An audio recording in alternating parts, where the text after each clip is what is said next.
Capítulo 8.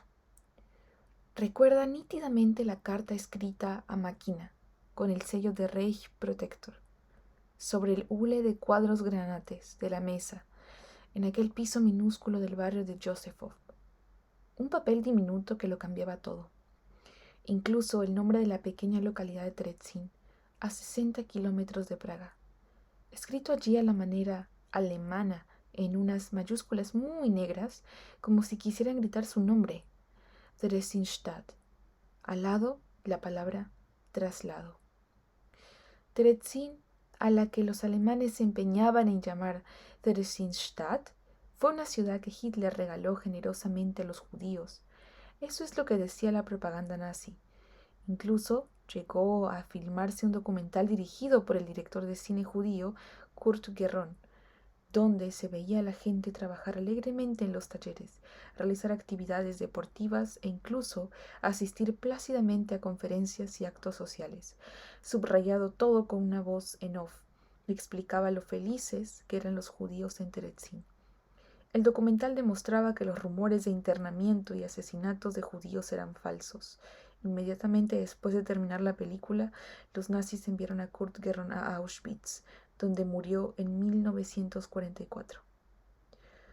Dita suspira. El gueto de Terezín. El Consejo Judío de Praga ofreció a Reich Protector Reinhard Heydrich distintas opciones para el emplazamiento de esa ciudad de los judíos, pero Heydrich quería Terezín, ninguna otra. Y había una razón inapelable. Terezín era una ciudad amurallada. Recuerda la tristeza pastosa de la mañana en que tuvieron que meter su vida entera en 2 maletas y arrastrarlas hasta el punto de reunión en el parque de Stromovka. La policía checa los escoltó hasta la estación de Bobny para asegurarse de que tomaban el tren rumbo a Terezín. Encuentra en su cabeza una fotografía de noviembre de 1942. Su padre ayuda a descender del tren al abuelo, el viejo senador, en la estación de Bousovice. Al fondo se ve a su abuela observando atentamente la maniobra. Hay en la cara de Dita un gesto rabioso, irritada ante esa decadencia biológica que ataca incluso a las personas más recias y enérgicas. Su abuelo había sido una fortaleza de piedra y ahora solo era un castillo de arena. También ve en la imagen congelada, un paso más atrás, a su madre con esa mirada suya, obstinadamente neutra, fingiendo que no pasa nada malo, tratando de no llamar la atención, y también se ve a sí misma con 13 años, más niña y estrambóticamente gorda. Su madre le hizo ponerse encima varios jerseys, uno encima de otro. No era por el frío, sino porque tan solo podían llevar en las valijas 50 kilos por persona, y de ese modo podrían trasladar algo más. Su padre estaba detrás. «Ya te he dicho, Edita, que no comas tanto faisán», le dijo con aquella seriedad suya con que hacía las bromas. En ese álbum de Terezín, la primera foto que almacenaron sus ojos después de traspasar el puesto de guardia de la entrada del recinto bajo el arco con la frase Arbeit macht frei, el trabajo os hará libres, fue la de una ciudad dinámica, un lugar con las avenidas llenas de gente, hospital, parque de bomberos, cocinas, talleres, guardería. Terezín disponía incluso de sus propios policías judíos, la Ghetto Wache, que se paseaban con su chaquetón y su gorra oscura como los agentes de cualquier otra policía del mundo. Pero si se fijaba uno con más atención en el trajín de la gente, se daba cuenta de que lo que transportaban eran cestos sin asa, mantas deshilachadas, relojes sin manecillas. Piensa que vivir entre enseres quebrados es una señal de vidas rotas. La gente iba y venía como si tuviera prisa, pero comprendió que por muy deprisa que caminases, al final siempre topabas con la muralla. Ese era el engaño. Terezín era una ciudad donde las calles no llevaban a ninguna parte. Fue allí donde volvió a ver a Freddy Hirsch, aunque el primer recuerdo no es una imagen, sino un sonido. Es un retumbar de estampida de bisontes como las de las novelas de aventuras de Karl May, ambientadas en las grandes praderas norteamericanas. Era uno de sus primeros días en el gueto, y aún estaba aturdida por la llegada. Dita volvía del trabajo al que la habían destinado, en los huertos plantados al pie de las murallas para abastecer a la guarnición de las SS. Caminaba por la calle de regreso a su camareta, cuando escuchó un galope que se acercaba por una calle cercana, y se pegó a la fachada de un bloque de viviendas para que no la arrollaran, porque pensó que solo podían ser caballos. Pero, al doblar la esquina, quienes aparecieron corriendo fueron un nutrido grupo de chicos y chicas. Al frente iba un hombre atlético, impecablemente peinado con el pelo hacia atrás. Daba unas zancadas elásticas y saludó al pasar con un leve gesto de cabeza. Era Freddy Hirsch, inconfundible, elegante, incluso con pantalones cortos y camiseta. Después, tardaría en volver a verlo, y sería una carambola de libros la que le llevó a su siguiente encuentro. Todo empezó cuando descubrió que entre las sábanas, ropa, mudas y enseres que su madre había metido a presión en las maletas, su padre, sin que se diera cuenta por qué habría puesto el grito en el cielo ante semejante desperdicio de peso, había camuflado un libro. Cuando su madre deshizo la maleta, la primera noche se quedó sorprendida al alzar el grueso volumen y echó a su padre una mirada severa. Con lo que pesa esto, habríamos podido traer otros 3 pares de zapatos. ¿Para qué querríamos tantos zapatos, Liesl? Si no podemos ir a ninguna parte. Ella no le contestó, pero creyó ver cómo su madre bajaba la cabeza, para que no se dieran cuenta de que sonreía. Su mujer le regañaba a veces porque era demasiado soñador, pero en el fondo adoraba que lo fuera. Papá tenía razón. Aquel libro me llevó mucho más lejos que cualquier par de zapatos.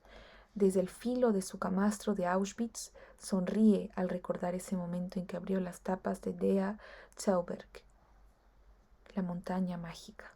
Empezar un libro es como subirse a un tren que te lleva de vacaciones.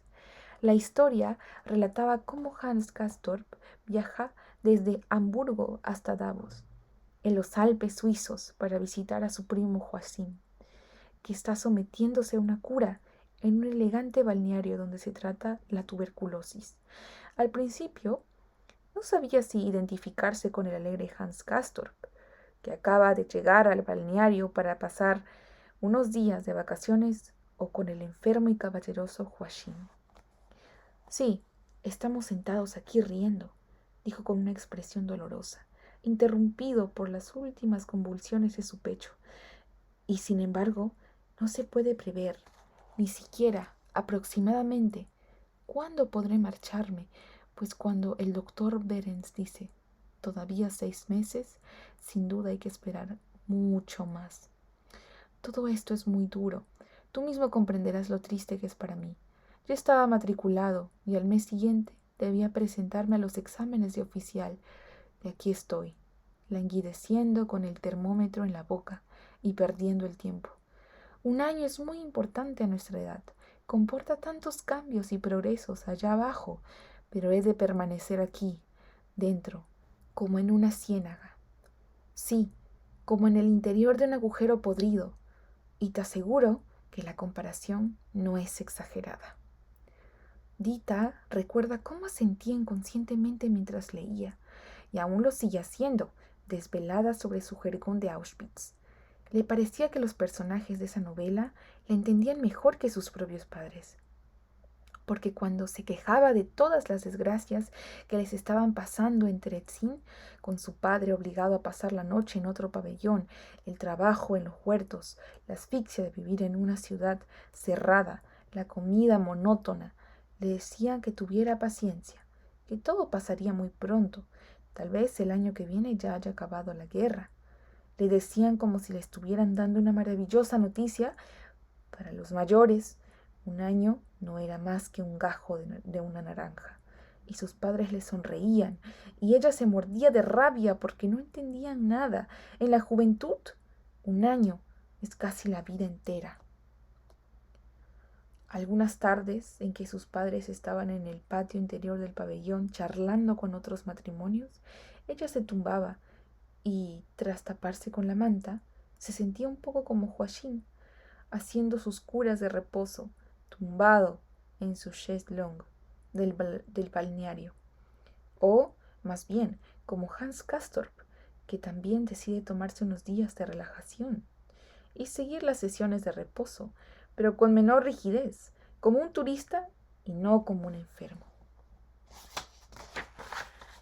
Castorp, que ha ido para permanecer 3 semanas de vacaciones, empieza a contagiarse de la manera de medir el tiempo en ese lugar, donde ya le han dicho que la unidad mínima es el mes, que por menos no cuentan, y donde se pierde la noción de las horas y de los días en las rutinas de las comidas y de los ratos de reposo que se suceden un día tras otro, sin distinción.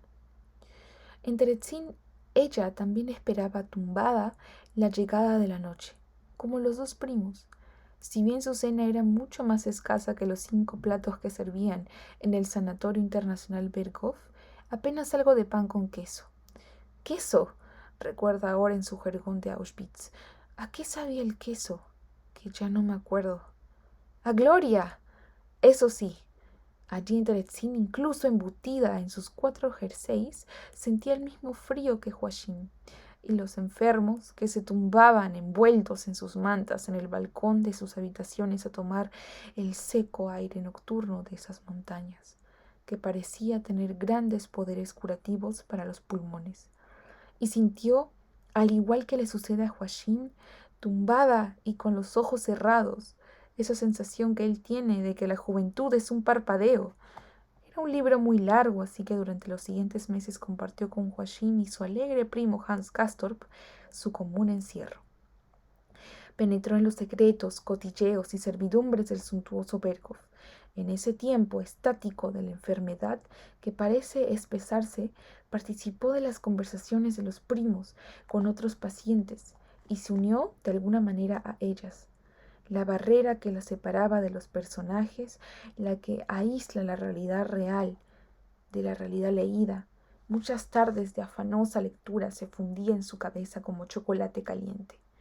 La realidad del libro era mucho más verídica y comprensible que la rodeaba en aquella ciudad tapiada. Más creíble que la pesadilla de electricidad y salas de gas en su mundo actual de Auschwitz. Al verla leer tanto, una compañera de la camareta del gueto que remoloneaba por allí sin que ella le hiciera caso, se decidió una tarde a preguntarle si había oído hablar de la República Schkitt y de los chicos del bloque L417. Claro que había oído hablar de ellos. Entonces sí, que Dita cerró el libro y abrió las orejas. La curiosidad ya había germinado en Dita como una alubia en un vaso de agua y le pidió a Hanka que la llevase con ella a conocer a los chicos. Ahora mismo. La muchacha, medio alemana, trató de decirle que era un poco tarde, que tal vez mañana, pero Dita la atajó y aún sonríe al recordarlo. No tenemos mañana. Todo ha de ser ahora. Las 2 se encaminaron a paso ligero al bloque L417, un bloque para chicos, pero que podían visitar hasta las 7. Hanka se paró un instante en el portal y se giró muy seria hacia su vecina de litera. Cuidado con Ludek. Es muy guapo, pero ni se te ocurra coquetear con él. Yo lo vi primero. Dita levantó su mano derecha con una solemnidad festiva, y las 2 subieron riendo la escalera. En cuanto llegaron arriba, Hanka se puso a charlar con un muchacho espigado, y ella, sin saber muy bien qué hacer, se acercó a un chico que estaba dibujando el planeta Tierra visto desde el espacio. ¿Qué son esas montañas tan raras que se ven delante de todo? Le preguntó aún sin conocerlo de nada. Es la luna. Petr Kins era el redactor jefe de Vedem, la revista clandestina escrita en hojas sueltas que se leía en voz alta los viernes y que informaba de los acontecimientos del gueto, pero que admitía artículos de opinión, poemas y ensoñaciones. Era un gran admirador de Julio Verne y entre sus lecturas predilectas estaba De la Tierra a la Luna. Por las noches, tumbado en su camastro, pensaba en lo extraordinario que sería disponer de un cañón como el del señor Barbicane y propulsarse dentro de una bala gigantesca hacia el espacio. Dejó un momento el dibujo, levantó la cabeza y observó detenidamente a la muchacha que le había interpelado con tanto desparpajo. Le gustó la viveza de sus ojos, pero impostó una voz severa al dirigirse a ella. Me parece que eres muy curiosa. Dita se ruborizó y toda su timidez afloró de golpe. Lamentó ser tan parlanchina. Entonces Petr cambió el gesto. La curiosidad es la principal virtud de un buen periodista. Soy Petr Gins. Bienvenida a Bedem. Dita se pregunta qué crónica hubiera hecho sobre las actividades del bloque 31, Petr Gins de haber estado allí. Se pregunta qué habrá sido de ese muchacho delgaducho y sensible que decía que algún día sus padres le enseñarían a hablar en esperanto, un idioma creado para que todos los hombres y mujeres de la tierra pudieran por fin entenderse. Una idea demasiado generosa para que pudiese salir adelante. Al día siguiente de su primer encuentro, Dita atravesaba por delante de los llamados bloques de Dresden junto a Petre. Cuando él le preguntó si le gustaría acompañarlo a hacer una entrevista para el semanario, ella tardó un segundo, probablemente menos, en responder que sí. Iban a entrevistar al director de la biblioteca. Tenía los ojos muy abiertos, contagiada del entusiasmo por las cosas que mostraba aquel muchacho. Le parecía emocionante hacer de periodista y sintió un cosquilleo de orgullo cuando se presentó junto al resuelto Petr Gins en la puerta del edificio L 304, donde se encontraba la biblioteca, y preguntaron si el director, el doctor Utitz, podía recibir a dos reporteros de la revista Bedem. La mujer le sonrió amablemente y les pidió que esperase. Al cabo de pocos minutos apareció Emil Utitz, que antes de la guerra había sido profesor de filosofía y psicología en la Universidad Charles de Praga y columnista en varios periódicos. Les contó que había en esa biblioteca cerca de 60.000 volúmenes procedentes del desmantelamiento y expolio que habían hecho los nazis de cientos de bibliotecas públicas y particulares de la comunidad judía. También les explicó que no disponían todavía de una sala de lectura y que por eso la biblioteca era móvil. Iban con los libros por los pabellones y los ofrecían en préstamo. Petr le preguntó si era verdad que había sido amigo de Franz Kafka, y él asintió. El redactor jefe de Bedem le pidió permiso para acompañar a uno de sus bibliotecarios en misión de reparto de libros para poder explicar su trabajo en la revista, y Utitz accedió encantado. Dita no pudo ver la sonrisa de melancolía del profesor al verlos marchar tan entusiasmados y felices. El doctor Utitz no podía quitarse de la cabeza los recuerdos de aquellas tertulias del Café Louvre, como si lamentara todo lo que no le preguntó entonces a Kafka, todas las cosas que el novelista no le contó entonces y ahora ya se habían perdido para siempre. Se preguntó qué hubiera llegado a escribir el pensativo Franz si hubiera vivido lo suficiente para ver lo que estaba pasando, y Utitz ni siquiera podía saber entonces que más tarde sus hermanas Ellie y Vali Kafka morirían en las cámaras de gas del campo de exterminio de Chelmno, y que la pequeña Otla sería igualmente asesinada con gas ciclón en Auschwitz-Birkenau. En realidad, el autor de la Metamorfosis supo antes que nadie lo que iba a suceder, que los hombres se convertirían de la noche a la mañana en seres monstruosos. La biblioteca de Dresden era un pulpo de papel que estiraba sus brazos desde el edificio L 304 para llevar sus libros por toda la ciudad. Los volúmenes viajaban en plataformas rodantes que iban pasando por los diferentes bloques de viviendas para que la gente pudiera tomarlos en préstamo.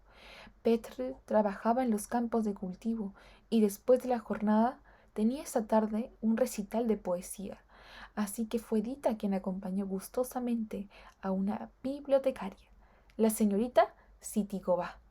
Mientras empujaba el carro de libros por las calles de Terezín, tras la jornada laboral en talleres, fábricas, fundiciones o tareas agrícolas, la oferta de evasión que llegaba rodando desde la biblioteca era muy bienvenida, aunque la señorita Sidigová también le contaba que a menudo se robaban libros, y no siempre para leerlos, sino para utilizarlos como papel higiénico o combustible para las estufas. En cualquier caso, los libros demostraban de una u otra manera ser de gran utilidad. No le resultaba necesario elevar mucho la voz anunciando su llegada. Servicio de biblioteca. Jóvenes y mayores formaban un eco de voces desiguales que difundía el aviso, y éste iba gritándose alegremente hasta que enseguida aparecían por la puerta de los edificios personas que salían alegremente a hojear los diferentes volúmenes. Tanto le gustó empujar los libros por toda la ciudad que desde aquel día empezó a rodar con ellos. Una vez finalizada su jornada de trabajo, los días que no tenía clase de pintura, ayudaba por las tardes en su tarea a la bibliotecaria. Y fue entonces cuando volvió a ver a Freddy Hirsch.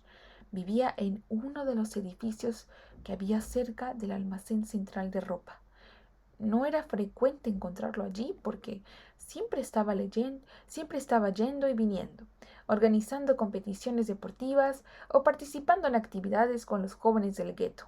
Los días que Edita lo veía acercarse a su carro, siempre llegaba con su manera de andar enérgica, con la ropa pulcra, y saludaba con esa sonrisa leve, pero suficiente para hacerte sentir importante. Buscaba cancioneros o libros de poesía para poder utilizarlos en las reuniones, que organizaba con grupos de chicos y chicas los viernes por la noche para celebrar el Shabbat. En ellas se cantaba, se explicaban historias, y Freddy les hablaba del retorno a Israel, a donde irían después de la guerra. Una vez incluso animó a la joven Dita a unirse a los grupos de chicos y chicas, y ella, ruborizada, le decía que algún día, pero le daba mucha vergüenza ir, y no creía que sus padres le dieran permiso. Sin embargo, en el fondo, le habría encantado sumarse a esos grupos de chicos y chicas, algo mayores, que cantaban, debatían, como si fueran adultos, y hasta se besaban a escondidas. Después, Freddy se marchaba con esos pasos enérgicos de quien tiene una misión que cumplir. Se da cuenta de lo poco que conoce a Alfred Hirsch, y él tiene la vida de Edita en sus manos. Si él dice a la comandancia alemana, la interna Edita Adlerova esconde libros clandestinos bajo la ropa, a la primera inspección la detendrían infraganti. Pero si quisiera delatarla, ¿por qué no lo había hecho ya? ¿Cómo iba Hirsch a delatarse a sí mismo si todo el bloque 31 es una iniciativa suya? No lo entiende. Tendrá que indagar, pero debe hacerlo de manera discreta. Tal vez Hirsch está favoreciendo a los prisioneros de alguna manera, y ella podría echarlo todo a perder. Ha de ser eso. Ella quiere confiar en Hirsch, pero entonces, ¿por qué su jefe de bloque tiene miedo de que lo descubran y lo odien? Hirsch no puede ser un traidor, se dice a sí misma. Es imposible. Hirsch es el hombre que más ha plantado cara a los nazis, el que más los desdeña, el que más orgulloso se siente de ser judío, el que se juega el cuello para que los niños tengan una escuela. Pero, ¿por qué nos miente? Bueno, este ha sido el final del capítulo 8. Muchas gracias y estén atentos para el capítulo 9.